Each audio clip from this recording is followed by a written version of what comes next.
This is Transistor.fm. How do you make a name for your product and get it out there, get it known? That's the question we posed for Brennan Dunn. It seems like almost overnight this guy was everywhere. Blog posts on Hacker News, popping up in our Twitter streams, and promoting a new product for consultants called Planscope.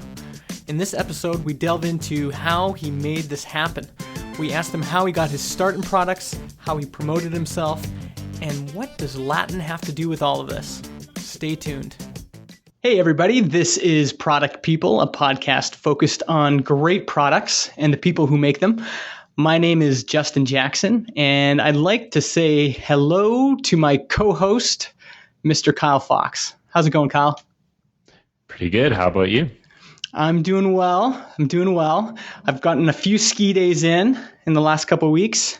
Good to hear. I actually finally got out last weekend to Lake Louise, so that was nice. Beautiful. A little bit humbling, first time out of the season, but onwards and upwards. Right on. Now to start, Kyle, I've got a question for you. When did you first hear of Brennan Dunn? I'm trying to think back here, and I think it was probably last fall of 2012. I came across Double Your Freelancing Rate in 14 days, which, as you can imagine, to a rookie freelancer was a pretty enticing title. So I may have read about it on Amy Hoy's Unicorn Free. I can't remember exactly how, but I'm pretty sure that W Freelancing, his book, is sort of what tuned me in, and then I sort of down the rabbit hole we go, trying to figure out who it was that did this, and then I came across Planscope and kind of been following since. Yeah. See, I think this is an interesting question because it brings up this idea of branding and marketing. How does a person build a following? How do they market their product? And we're in luck because we have Brennan on the show today, so he's going to be able to help us answer some of those questions. As a bit of an introduction, Brennan is the founder of Planscope. Like Kyle said, he teaches a workshop at buildaconsultancy.com. And he's the author of that book Kyle was talking about, Double Your Freelancing Rate. And we're really happy to have him. Welcome to the show, Brennan. Hey, thank you, Justin. I was thinking about when did I first hear of this guy?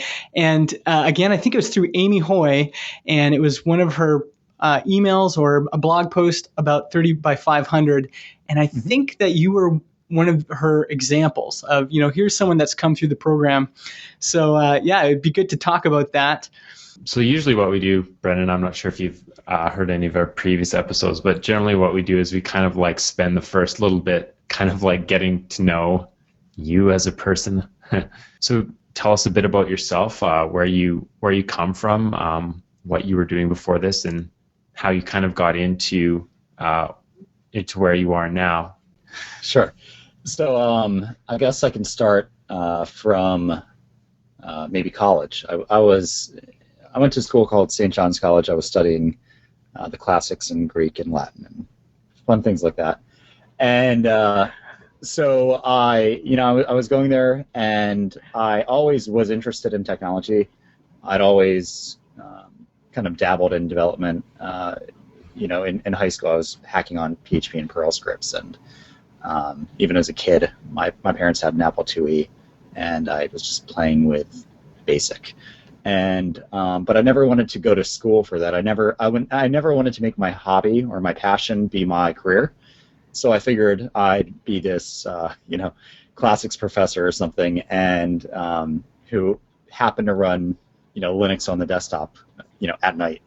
And so I was going there, and I started freelancing because I needed cash. I didn't want to get a job as a waiter or working in the campus IT department or anything. So I started doing Flash websites, and this was back, I want to say 2003 or so. And I was doing a lot of Flash, and I just started realizing I was spending a lot of money, and I was really kind of liking doing this computer work for pay. So I actually dropped out of school, and I got a job as a Flash engineer, which turned into a Flex engineer. which then exposed me to the wonderful world of Java, because Flex has no, or it might nowadays, but back then it didn't have any concept of persisting to a database or anything. So I kind of had to learn Java, which led me to Spring, which led me to Rails. And, I got into Rails back in version 0.8 or something. And I convinced my boss, who was a huge Apple fanboy, to let me rewrite our Java app in Rails, because I showed him, I don't know if anyone had seen it, but Apple.com used to have this profile on 37 Singles as a company, and it had really, cool music in the background, and Jason and David looked cool going up elevators and stuff. And anyway, it was just basically to my boss, who was Steve Jobs' #1 fan. He somehow correlated in his mind, my company can be cool like this company if I use Rails. Yeah. So Yeah. even though it was unproven, even though no one had ever, it was still really not used in production anywhere, I had no idea, how to deploy it or anything like that. I got the green light to go ahead and rewrite it, and then the company actually started falling apart. So I had to, get something new. I dabbled in actually my own little startup, which was pretty much just a lead generation platform that let me collect leads and sell them directly to mortgage agents, and that was okay. I didn't really know what I was doing. What was that called? So it was called Agathon Solutions, to go back to the Greek side of things. And, It comes full circle. Yeah. yeah. And so we were just kind of this was during, right before the subprime mortgage fallout, when everyone was getting mortgages who shouldn't have been getting mortgages, and back before AdWords was as expensive as it is nowadays. We were basically just running AdWords campaigns and collecting, leads and sending them directly to agents who would hopefully pay us more than it cost to acquire that lead. So this was my first kind of, entry into realizing that, what cost of acquisition means, and what value people will pay for it and everything. And it was going okay. And like I mentioned, I didn't really know what I was doing. I had hired a sales guy, and I had a partner who I grew up with, who kind of did the legal and administrative side of the company. I did all the development work. And then the whole mortgage bubble burst, and we realized that no one wanted to buy leads anymore. So once again, I was kind of needing to find something else to do, and I found a job at a interactive agency. I was brought on to do kind of like R&D on a CMS they were developing, because every agency on the planet has their own content management system. Mm-hmm. So, it was this really poorly written PHP app that they were literally cloning for each new client of theirs would get a cloned copy of a code base that wasn't even in any sort of version control, and they would just hack on it. And it was really difficult when you wanted to say client X, we developed something really cool, and then client Y wanted that. It was really painful. So I convinced them to let me write this kind of centrally hosted thing in Rails. And I did that for a while, and it was going pretty well. And actually, I believe they're still using it they have cruise lines and small hotel chains and stuff as clients. So, I was doing that for a while. It was down in Miami back when I lived in Florida, and my wife got pregnant, and her family's up here in Virginia. And one of the kind of pacts that we made was when we got pregnant, we'd move back to be closer to her family. So we packed up and moved, and I was still. They let me be a remote employee, but at the time I had kind of become the technology director of the company. So it didn't really work out too well, me being the only remote employee in the whole company, and I happen to have a very kind of like senior role. So they wanted me to fly down like twice a month, and it just, when you have a pregnant wife, it's just, I didn't want to do that. I don't appreciate that too much. Yeah. So I got kind of like a telecommute job doing Rails work up here for a few months, and then I went out on my own, and that's kind of my entry into freelancing, really the first time since college. And I went out on my own and kept getting leads, and I kept realizing, yeah, sure, I could pass them on to other people, but wouldn't it be nice if I could just kind of get subcontractors and make a small figure off each of their hours that they build on my behalf. Mm-hmm. So I scaled up a team of, I believe, 8 subs, or 7 subs, including myself. And it worked out for a while. Unfortunately, we kind of put all of our eggs in one basket. We had one big client, and they overnight literally went back to just me. So I started from scratch, and then a few months later, I decided to, just on a whim, get a lease on an office building, and realized that if I had a lease, I would naturally need to fill the space up with people. So I started hiring, and we had a pretty good brick and mortar consultancy. We had at our peak 10 people, or 10 employees, not including myself, and we were doing work with international clients. We had a client in Tokyo. We had clients all over the country, and we were doing pretty well. But really, what I always kind of wanted, I'm a loner at heart in a lot of ways, and I really like the idea of kind of the looking around the product companies, or these kind of solopreneur people who are running products and kind of living the lifestyle company model, right? Right. And I realized that dream was kind of incompatible with running a consultancy, because your people want you to be there. They want you to be on site, and they want you to be dedicated and working full days with them in the office and everything. And that was just kind of incompatible with what I wanted. So I ended up promoting somebody internally to replace me, and started building products, my first being Planscope. And right before that, actually, I skipped over this, but I had taken Amy Hoy's 30 by 500 class, and that kind of set me straight in terms of how to minimize risk, because the one thing I didn't have a lot of time, the one thing I didn't have a lot of was time. And I couldn't just kind of think, shoot in the dark and build it, create a blank Rails app and start coding and go based on my ideas, and then determine, well, is anyone going to buy this, and how do I get it in their hands, and what will they pay, and everything else. So Amy's class was instrumental in getting me to realize kind of why people buy software, and how to go about determining what to build and how to market it and everything else. So I did that with Planscope, and kind of at that point I withdrew from the company and started working from home, and moved on and started doing other stuff. We can talk about. Started living the dream. Yeah. Well, let's talk about Amy Hoy for a bit, because Kyle and I, we're big fans of Amy Hoy. We love her. We think she's great.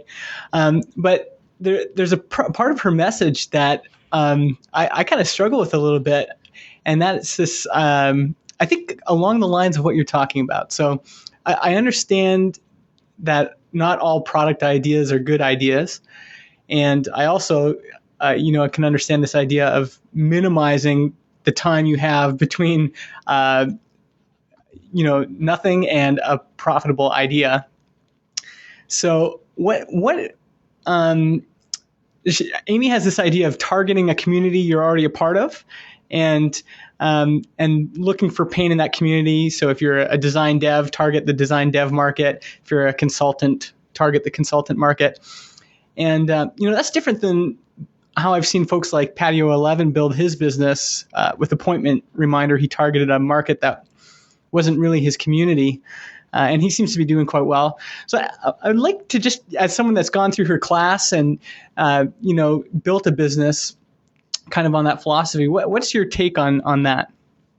So that's actually incorrect. The goal is to find an audience that actually pays for things.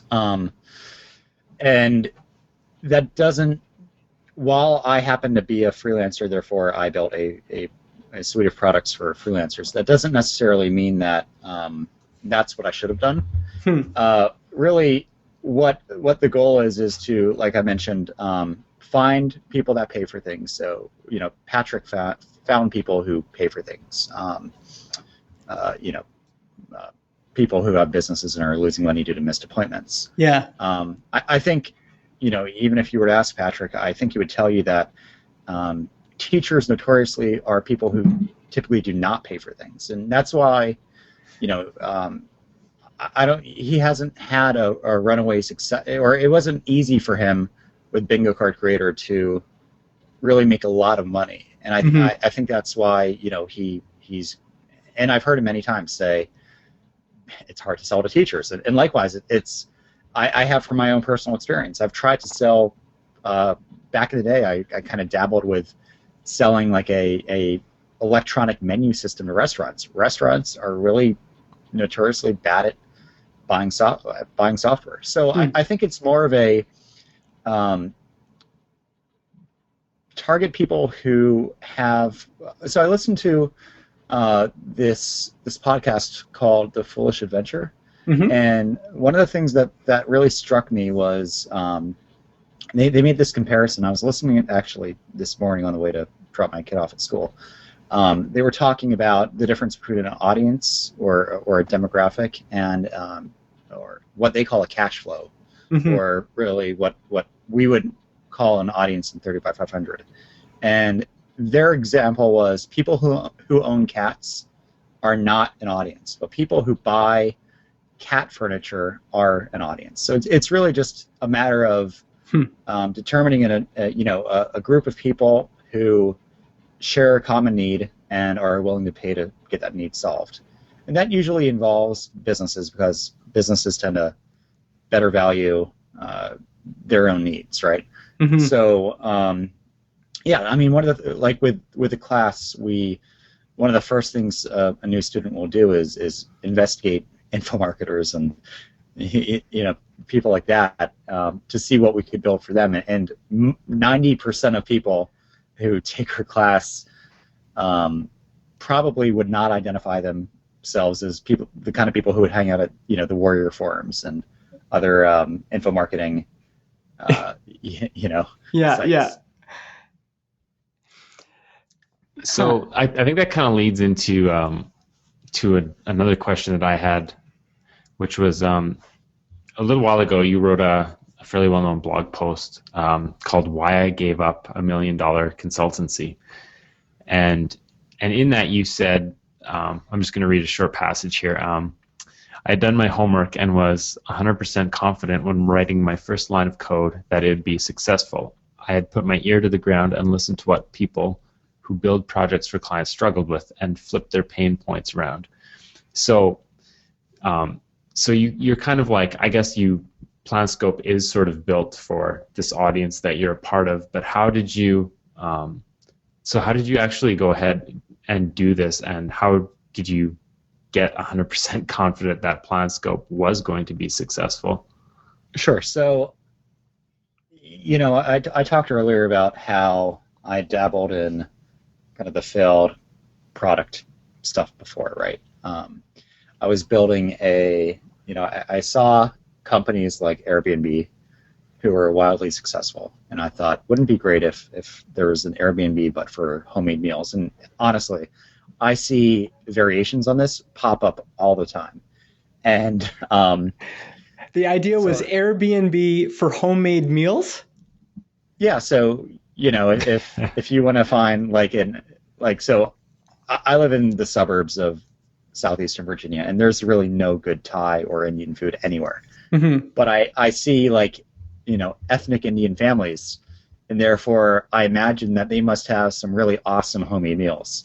So I thought, wouldn't it be cool if I could go and have dinner with a family from India, or I could go and have dinner with some people who are really into the paleo diet.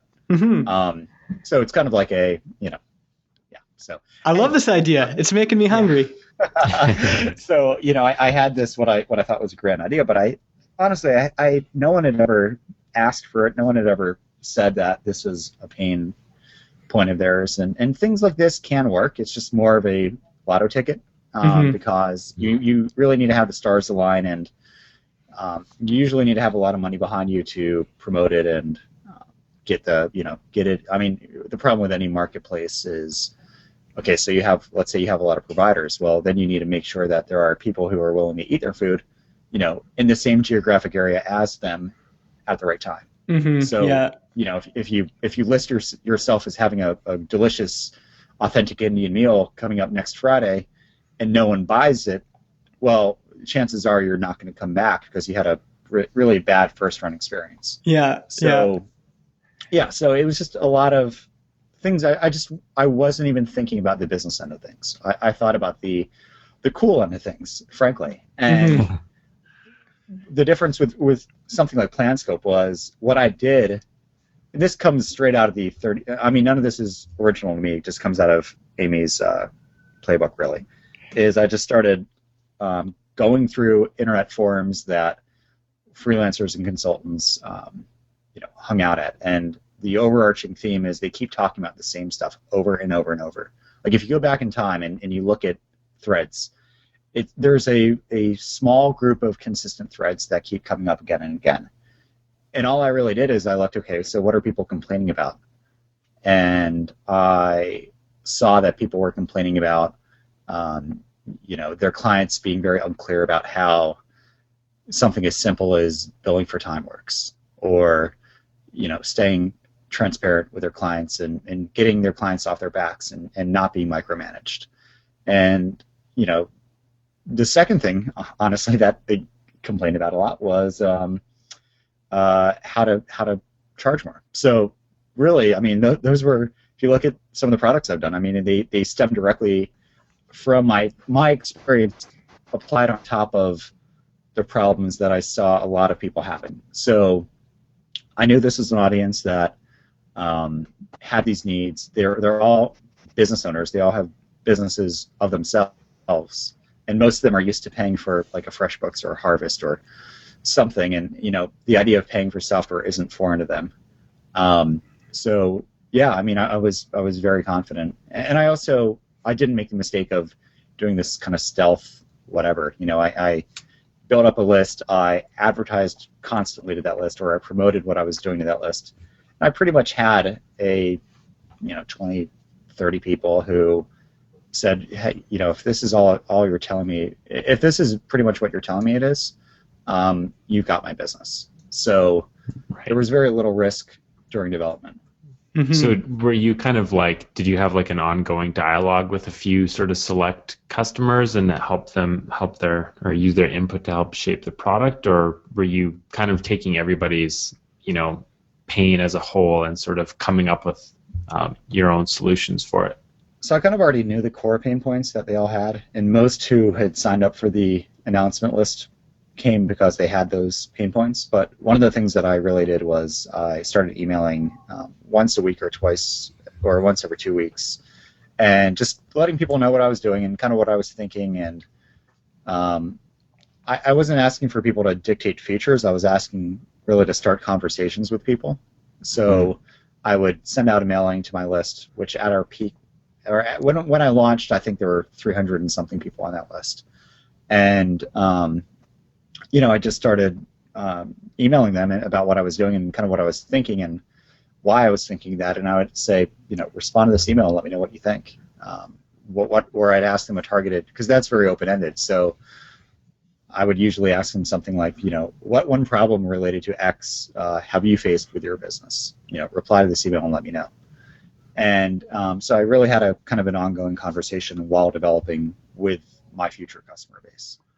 I'm wondering if I can back up just a little bit and focus on how did you choose that market in the first place? So, you went to Amy's class and you had this idea for Airbnb for homemade meals, and then, that it became apparent that wasn't a good idea. In between that, realizing your initial idea wasn't very good and choosing to go after this market, how did you choose that was a market you were going to go after? Well, I mean, so the obvious takeaway would be Brennan's a freelancer, therefore, or a consultant, therefore he's going to build things for consultants. The real reason, honestly, was during the class we kind of do simulated, kind of like, our homework would be go and use this as an audience. Here's some watering holes, as we call them, which are just places that this audience hangs out. Mm-hmm. Go and do some research, or as in 30 by 500, it's called safaring.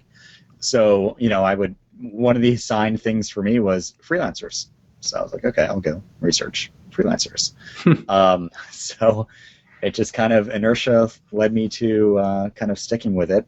I'd always known, having run a consulting company, which kind of puts you in the position of being both a provider and a client, because really I am the client for my employees. And so I kind of knew the frustrations that a lot of my clients had in hiring people. So I saw both sides, and I kind of realized what deficiencies there were currently with the existing software. And I had tried running my company, all these different project management tools, and nothing really aligned with the problems that I kept running into that were costing me money or costing me frustration or whatever else. And so was this something you really realized yourself as you're doing this research, and you kind of realize, what, like, I understand some of these root problems from my personal experience, and now I can see that there's other folks that have this as well. Was that something you realized as you were doing the research, like, oh, this is a big deal? And maybe if you did notice that during the research, why hadn't you maybe thought of it before, when you had your original idea for the homemade meals? Why had you missed this idea of serving freelancers? Well, I think initially I wanted to do something more or less groundbreaking, right? And creating a project management tool in my mind at the time wasn't anything remarkable. Now, I think, considering that I'm getting testimonials from people saying that I'm helping their business dramatically, that to me is a lot more groundbreaking than hooking people up with really good Indian food. And so I've definitely changed course in my understanding since then. But yeah, I mean, I didn't really, I never really fully realized the mistake of thinking that because I think it's a great idea, or worse, the people I'm friends with say, yeah, that's a great idea. Yeah. And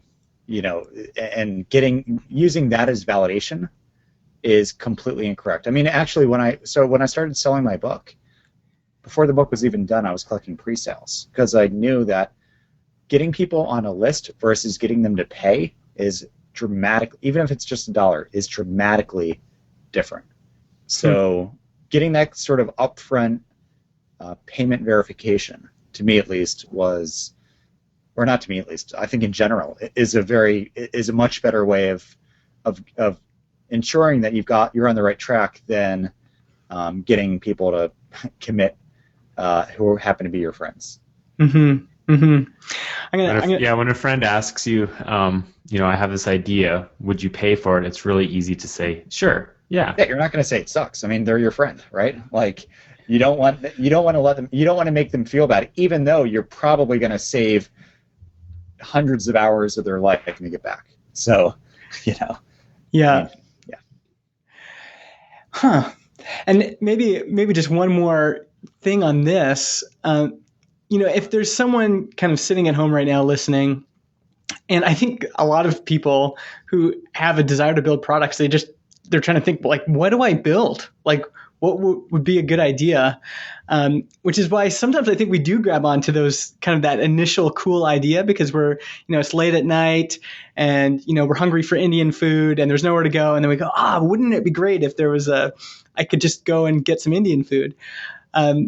What are some things do you think people can do that they're looking for that idea, to get started, or they're looking for that market to get started? Yeah, so I mean, everything to me boils down to a risk-reward ratio, right? So the reward of Airbnb being successful to the founders is far and above, exponentially bigger than Planscope will ever be, and I know that. But I also know that, they call it the startup lotto for a reason, right? Like for every Airbnb, there's 1,000 failures, and I've got a wife, I've got kids, I've got a house. I just don't have time to play roulette, right? So I think if you want to go in low risk, and meaning you want to build something that you have a fairly certain chance of being successful with it, I think that involves, first off, coming up with the B2B product. Consumers are hard to sell to, and it's usually a winner takes all kind of market. Like there's one social network, Facebook, that everyone uses. It's very hard to have a lot of competition in the space.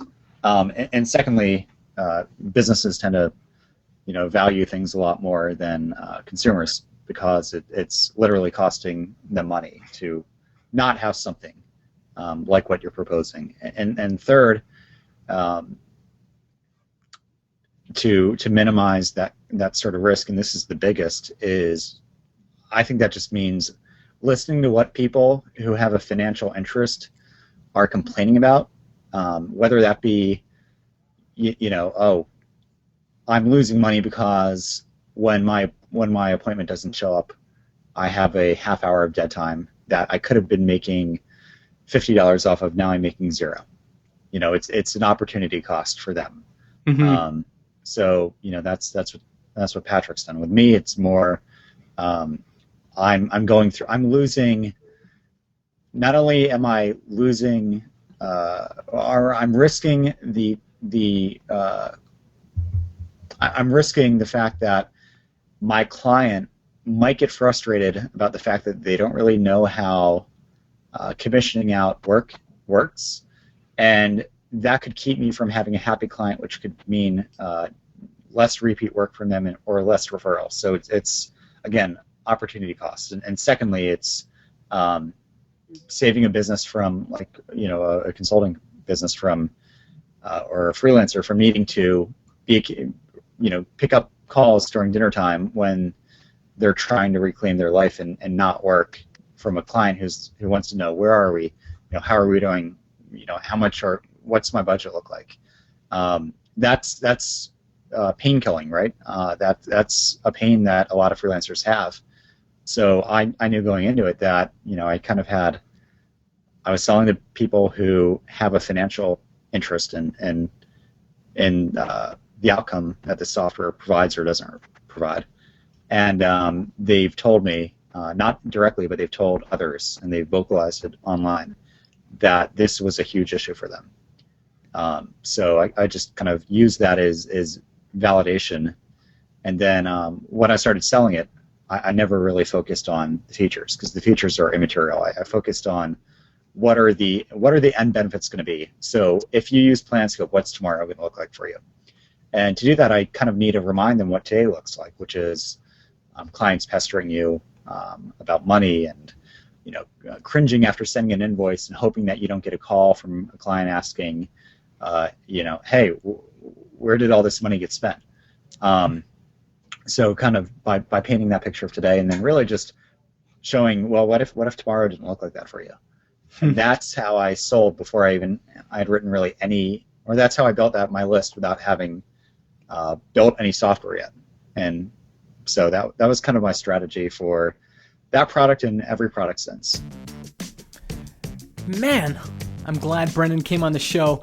We actually have him back next week as well, so stay tuned for that.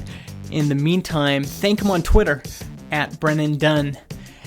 We would also appreciate your feedback. You can get us on Twitter @ProductPeopleTV. Tell us what you like about the show. Tell us what you don't like too. And we'll use that feedback for future episodes. See you soon.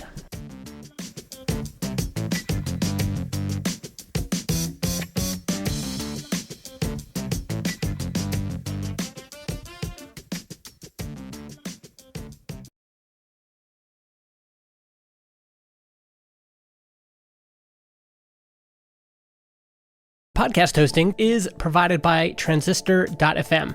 They host our MP3 files, generate our RSS feed, provide us with analytics, and help us distribute the show to Spotify, Apple Podcasts, and more. If you want to start your own podcast or you want to switch to Transistor, go to transistor.fm/Justin and get 15% off your first year.